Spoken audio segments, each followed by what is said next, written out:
selamat malam. Saya Dina Kartikawati, mahasiswa S1 Transfer, NPM 2020430048. Pada malam ini akan melakukan konseling KB pada klien saya. Di sini saya sudah mengecek catatan keparatannya. Klien saya adalah pasca NIPAS 1 bulan yang lalu. Saya sudah mengingat konsep tentang konseling KB, sudah mengeksplorasi perasaan saya, dan selanjutnya saya akan cuci tangan. Malam Ibu, Pak. Ya, mohon maaf, dengan Ibu siapa? Saya dapat dulu identitasnya. Ibu Dwi, Ibu Didi. Nama lengkapnya siapa, Bu? Ibu Dwi Siswanti. Ibu usianya berapa nih, Bu? 40 tahun. Untuk Bapak, atas nama Bapak siapa? Didit, Bapak Didit. Bapak Didit saja, apa ada nama lengkapnya, Pak? Didit Trisnolangkoso. Didit Trisnolangkoso, Iya. biasa dipanggilnya Bapak? Bapak Didit. Didit, Ya. berarti Bu Didit dan Pak Didit nih, Iya, nanti saya memanggilnya. ya. Ya, Pak, usianya berapa ya, Pak? 43. 43. Iya. Baik. Perkenalkan, saya Susan Didit. Iya. Hari ini saya kebetulan jaga sore, nanti sampai jam 9 malam. Terima kasih atas kehadiran Bapak dan Ibu, sesuai dengan perjanjian sebelumnya ya Bu ya, bahwa Ibu dan Bapak akan melakukan konseling KB. Sebelumnya nanti saya akan meminta persetujuan konseling. Jadi memang aturannya harus ada inform consent-nya, bahwa menyatakan Bapak dan Ibu setuju untuk dilakukan konseling tentang KB. Nanti silakan diisi di sini. Ini nama Ibu, di sini nama Ibu tanda tangan dia membuat pernyataan, terus di sini nanti nama Bapak di sampingnya. Oke. Boleh diisi dulu, silakan. Bapak yang menuliskan boleh, atau Ibu langsung menuliskan tidak boleh. Nah, jadi konseling KB ini merupakan lanjutan dari yang sebelumnya ya Bu ya. Kemarin waktu Ibu pulang dari ini kan Ibu habis melahirkan ya Bu ya. 1 bulan yang lalu ya. Putra keberapa Bu? Putra kedua. Putra kedua, baik. Yang putra pertama usia berapa Bu? Sudah besar ya. Sudah besar? Iya, ada.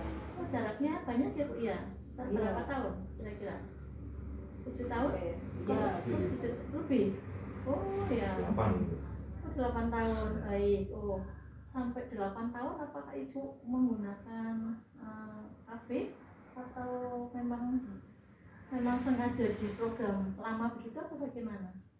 KB dulu pakai KB pil. Oh, pakai KB pil. Oh, ya sampai bertahan sampai lama ya Bu ya? Iya. Oke, baik ya. Ini nanti konselingnya kira-kira membutuhkan waktu sekitar 10 sampai 15 menit lah, paling tidak 15 menit, mudah-mudahan enggak dari itu ya Bu ya.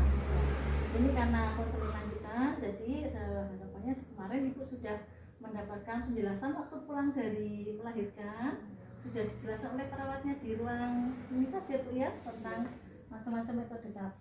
Jadi di sini nanti hanya untuk memantapkan Ibu mau menggunakan KB yang mana. Oke. Bapak dan Ibu mungkin di rumah sebelumnya sudah saling berdiskusi mau pakai yang mana begitu?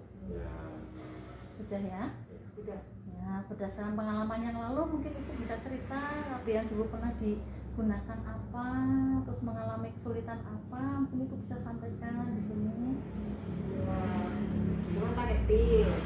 Jadi kadang-kadang harus setiap hari atau suka rekam bosen, kadang lupa sampai sering dimarahin suami saya.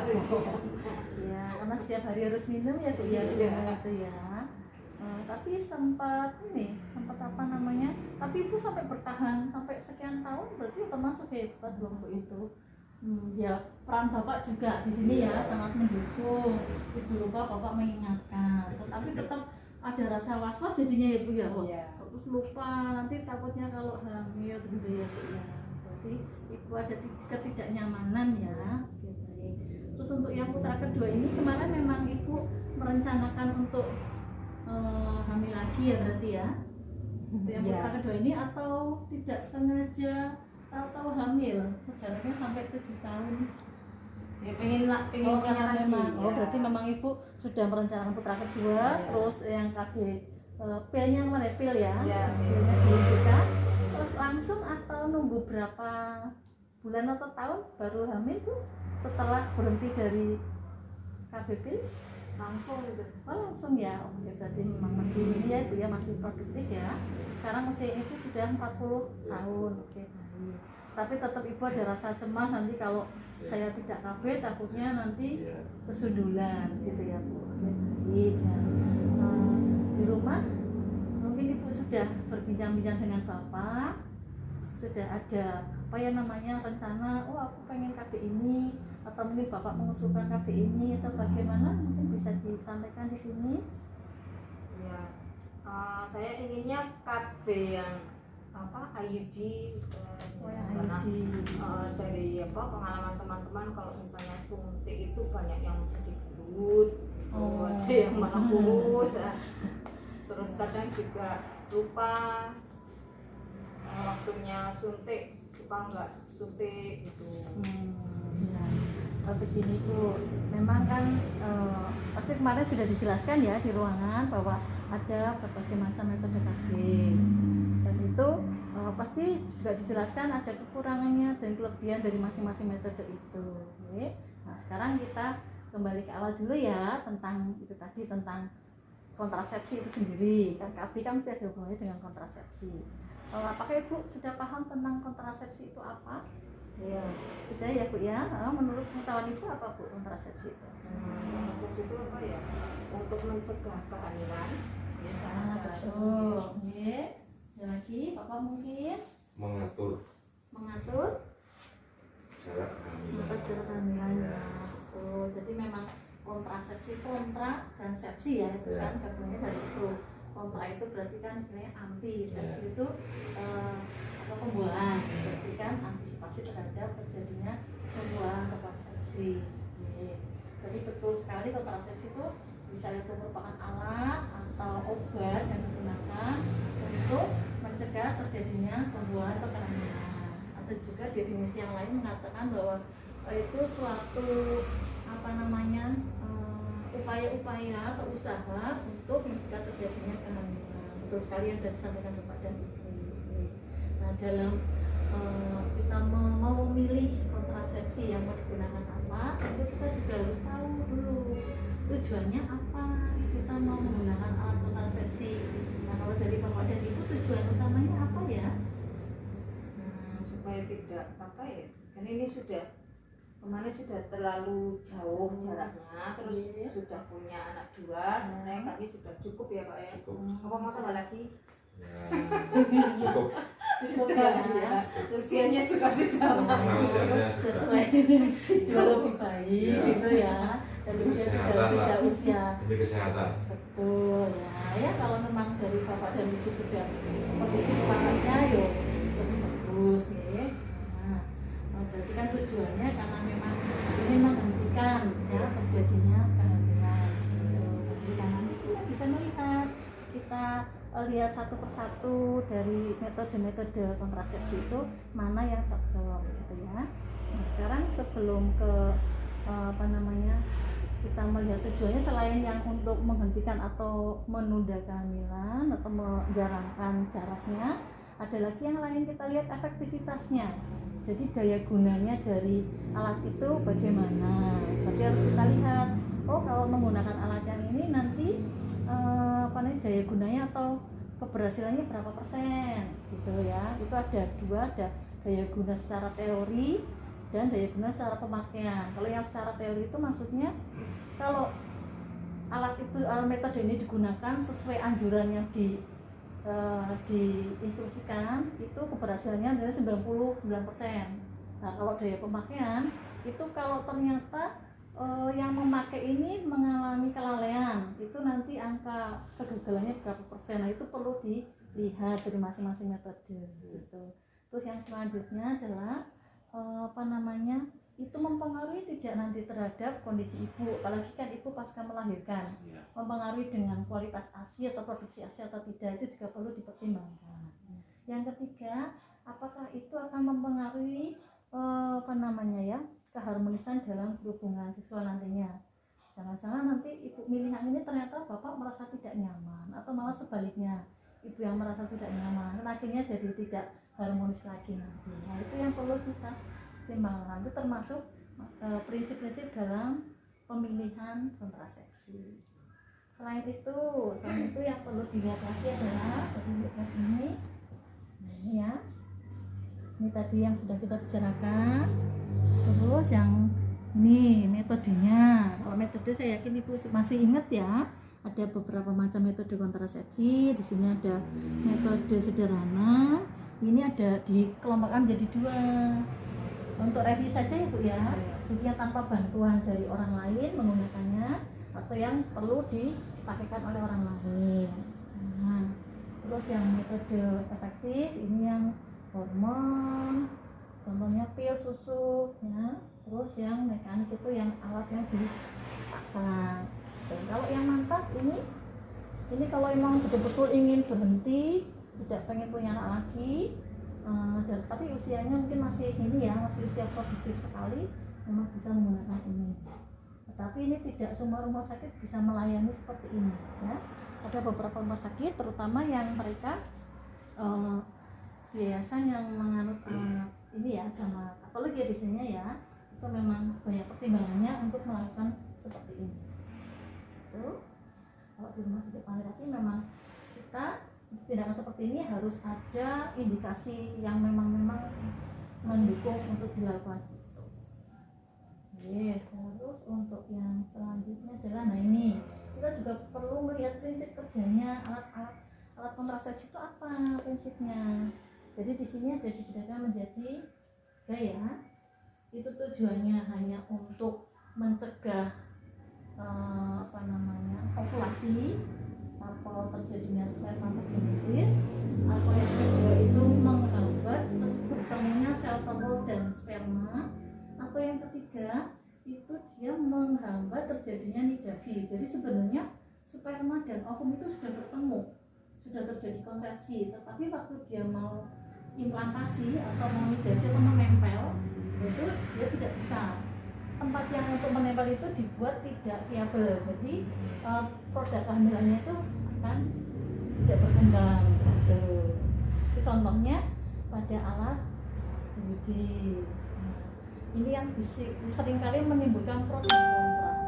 Ada beberapa yang menganggap bahwa kalau seperti itu berarti sudah ada konsepsi, sudah ada kehidupan. Nah, berarti itu bisa ke arah aborsi. Itu kalau yang kontra. Tapi kalau yang pro mungkin mereka dipertimbangkan sendiri.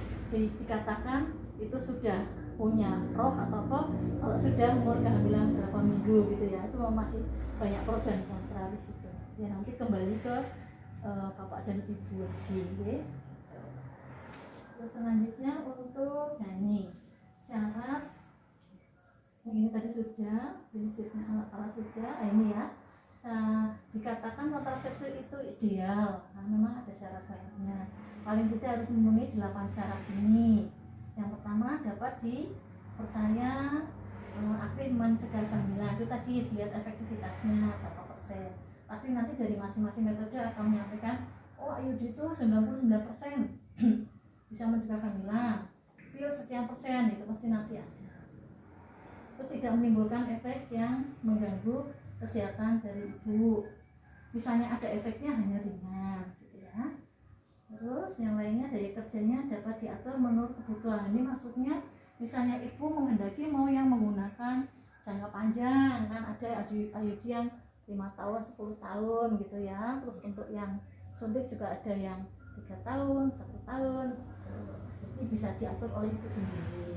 Nah misalnya nih, pengen aku nanti 3 tahun lagi pengen hamil lagi ya, silahkan dipilih yang sesuai ibu, menurut kebutuhan ibu. Tidak menimbulkan gangguan sewaktu melakukan hubungan seksual. Kadang ada mitos-mitos yang kalau menggunakan IUD nanti jadi nggak enak karena talinya itu, benangnya itu mengganggu, ada yang seperti itu. Tapi kalau kita belum mencoba ya tidak bisa mengatakan memang betul seperti itu tidak. Terus mudah pelaksanaannya, ini maksudnya jangan sampai ibu menggunakan alat atau memilih yang nanti justru akan membebani ibu. Contohnya yang sudah ibu alami ya, menggunakan pil, saya setiap hari harus mengingat-ingat harus minum. Kadang kan ada orang yang nggak bisa minum obat ya, harus pakai pisang, harus segala macam, nah mungkin itu menjadi beban. Jadi nanti silakan dipilih yang nyaman untuk ibu, nyaman untuk bapak, nyaman untuk semuanya gitu ya. Ini juga tidak kalah penting, murah harganya. Ini juga penting sekali. Jangan sampai kita memilih tapi kok malah membebani masalah ekonomi keluarga. Misalnya, oh ini harus berapa tahun sekali ganti padahal harganya mahal, ya. Terus dapat diterima, nah itu tadi harus kesepakatan pasutri, ya. Bapak dan Ibu harus saling harus betul-betul satu pendasaran ya, sepakat betul sekali. Oke, untuk hari ini sementara itu dulu yang bisa saya sampaikan. Nanti silakan dipikirkan lagi Bapak dan Ibu. Nanti kalau perlu di sini juga saya ada feedback yang lain, ada macam-macam metode KB, ada juga kalau misalnya Ibu sudah lupa dengan kelebihan dan kekurangannya, di sini juga sudah disebutkan. Nanti silakan kalau Bapak dan Ibu mau berdiskusi lagi, kalau sudah ada keputusannya mau apa, silakan kembali lagi ke sini atau mau di tempat lain juga boleh. Ini dulu yang saya sampaikan, ada yang mau ditanyakan? Sementara cukup ya. Baik. Kalau sudah jelas, saya perlu untuk mengevaluasi apa yang sudah saya sampaikan untuk dipahami kalau yang kontrasepsi tadi kan sudah bisa menjelaskan dengan benar ya. Sekarang yang mau saya tanyakan prinsip dalam pemilihan kontrasepsi itu apa yang perlu dipertimbangkan? Prinsip-prinsipnya ada. Kalau tadi 3 atau 4 ya. Ya, apa coba?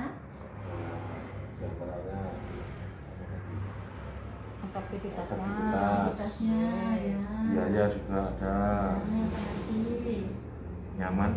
tujuannya itu tadi ya. tujuannya mau untuk menunda dulu dulu, atau ya. mau berhenti sama sekali ya. Terus selanjutnya untuk yang metodenya masih ingat ya Bu ya, ada beberapa macam metode itu ya, yang masuk ke sederhana, efektif, mekanis, terus yang kontak. Kalau yang kontak Ibu bisa menjelaskan, bisa menyebutkan mungkin apa Bu contohnya? MKP sama Nah, jadi metode operasi untuk pria dan wanita. Jadi untuk KB tidak hanya wanita saja, bapak pun bisa berperan Pak ya, dengan vasektomi. Misalnya kok bapak kasihan pengen empati sama ibu, terus aku sing KB, monggo dipersilakan. Atau misalnya bukannya operasi tapi menggunakan yang ini, yang metode sederhana itu juga ada Pak. Ada yang menggunakan gitu ya. Justru yang minum pilnya itu bapak itu ada. Tapi memang saat ini di Indonesia belum, itu di luar negeri sudah belum ada. Iya. Yang minum pil bapaknya. Malah bapaknya. Iya, betul. Tapi belum ada di sini ya. Belum. Ya. Mungkin kan untuk mempengaruhi mengatur spermanya mungkin Iya, ya supaya iya. tidak aktif. Ya, selanjutnya untuk yang ini apa namanya? Nah, ini untuk yang prinsip kerjanya sendiri ada yang dia sifatnya apa? Sifatnya menghambat terbentuknya sel telur, sama apa lagi Bu? Mencegah pertemuan. ya. Terus yang ketiga mencegah terjadinya implantasi. Yang nempel tadi ya. Nempel tadi ya. Ya betul sekali. Yang terakhir sekarang syarat-syaratnya, kontrasepsi dikatakan ideal bila memenuhi syarat. Sebutkan 3 saja cukup. Monggo Pak. tidak menimbulkan kebulan. Ya. Oke. Mudah pelaksanaannya. Betul, tidak menjadi beban bagi ibu ya. Ya, satu lagi Bapak mungkin Pak. Pertimbangan apa tadi? Mungkin efektivitas apa ya tadi? Biaya apa ya? Biaya juga bisa. Biaya. Pilih yang biayanya tidak terlalu mahal ya, ya. tidak terlalu berat. Karena kan itu Ya. tidak seumur hidup, Iya. ada waktunya juga, ada jangka waktunya. Baik, dari apa yang sudah kita bincangkan ini, kira-kira menurut Bapak dan Ibu menjadi lebih paham, menjadi mudah untuk mengambil keputusan nantinya. Oke, baik. Tapi untuk saat ini mungkin belum ya, Ya. masih mau berembuk lagi. Ya, nanti Oke. kita masih berpikir Oh lagi. ya, silakan. Terima Oke. kasih informasinya. Kita nanti bisa belajar dulu. Ya. Baik, saya juga mengucapkan terima kasih Bapak dan Ibu Kerso Tindak di sini meluangkan waktunya untuk mendapatkan konseling tentang KB. Saya sangat mendukung upaya Bapak dan Ibu. Mudah-mudahan nanti pilihan yang Bapak Ibu ambil betul-betul yang tepat, yang aman dan nyaman untuk Bapak dan Ibu dan untuk keluarga Bapak dan Ibu. Itu bila ada salah kata mohon dimaafkan. dari kesempatan. Matur Oke, nuwun. monggo. Untuk konseling KB sudah selesai. Dari apa yang sudah disampaikan dan feedback dari akseptor di sini, pasangan suami istri aktif bertanya dan terlihat saling mendukung satu sama lain. Untuk evaluasi prosesnya, respon dari klien sangat baik, kooperatif, komunikatif, dan apa yang sudah disampaikan juga diterima dengan baik, terbukti dari pertanyaan-pertanyaan yang disampaikan bisa dijawab dengan baik. Jadi disimpulkan bahwa tujuan tercapai semua. Sekian, terima kasih. Selanjutnya saya akan melakukan